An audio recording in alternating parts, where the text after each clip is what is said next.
then you are going to feel something moving on. You might feel the muscle belly pop up in,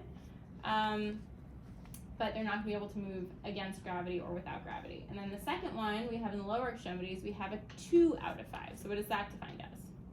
Limbs move without gravity, full range of motion. So are we taking resistance?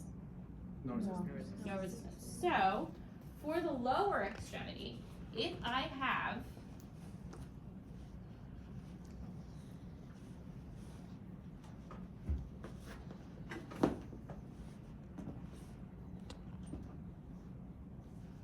a 2 out of 5, what is my patient going to be able to do?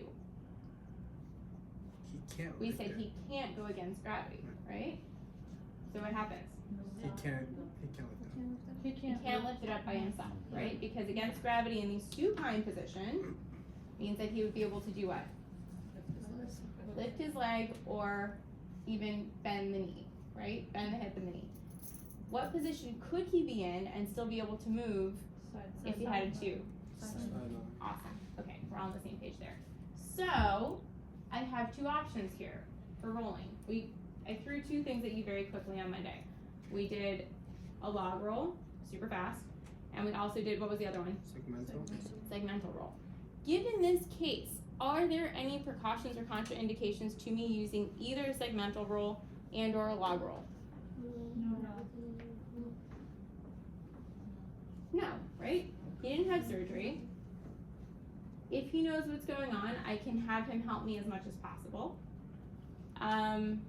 But I can use either one. So either I can do whatever's easier for me, and it's going to depend on how much he's going to be helping me. However, in this case, is he really going to be helping me a ton? No. No. So what I'm going to do is I'm actually going to demonstrate both, but I want you to bear in mind and keep practicing the whole enchilada, because you guys have to practice the rolling with the body mechanics and your positioning. This is where you put the pieces together and your clinical thinking starts to come into place. Okay? And we're also going to talk about draping. Slide up. So now you can remove your garment. Go ahead. Take off your shoes. Go ahead. Take off your shirt. Nothing else, please. He's still staring at me. You can take off the tank top now without You're not just the tank top. serious? You're laughing, but you might have to do it at some point. Yeah. So what I'm doing is I'm tenting. Chances are very high. Did anybody volunteer an outpatient that had like 50 beds next to each other? Yeah? Yeah. Oh yeah. So chances are very high that you might actually be in a situation where you're gonna have to have your patients disrobing or with everybody around, and then you're gonna have to still make them feel comfortable. Right, Carlos? Men and women. It's pretty sticky sometimes when it's the opposite sex.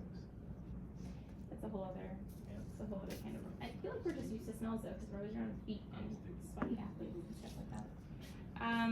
So do me a favor, since you said that you were comfortable, go ahead and roll and just come up to sitting now that you have your tank top off.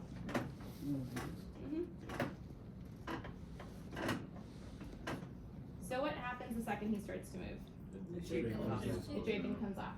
What do you think is going to happen? Why am I doing this example? Why bother? Why would I do this to Porno? What You if gotta he's figure a out what to do female? with that sheet.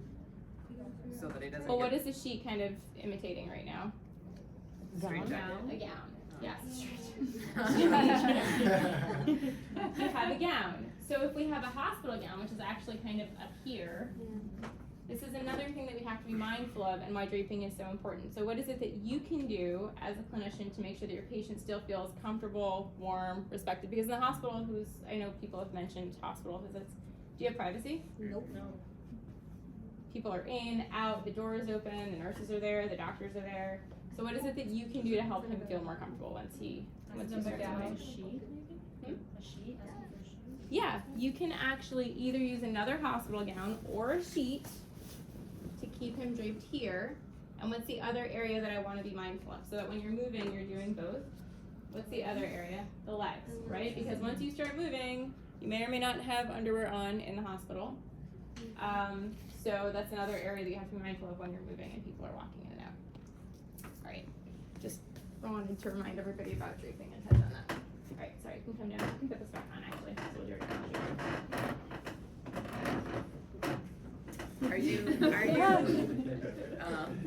Are you worried about like the patient getting caught up in the sheet too? You know, like getting kind of twisted in it and then their arms get restricted and stuff? Well, so this is also where our draping's gonna come into play. So we are only gonna undrape what we need to as we need to. So if I was working, the only reason I didn't do everything at the same time is because I need you guys to focus on certain pieces. So while you're doing all of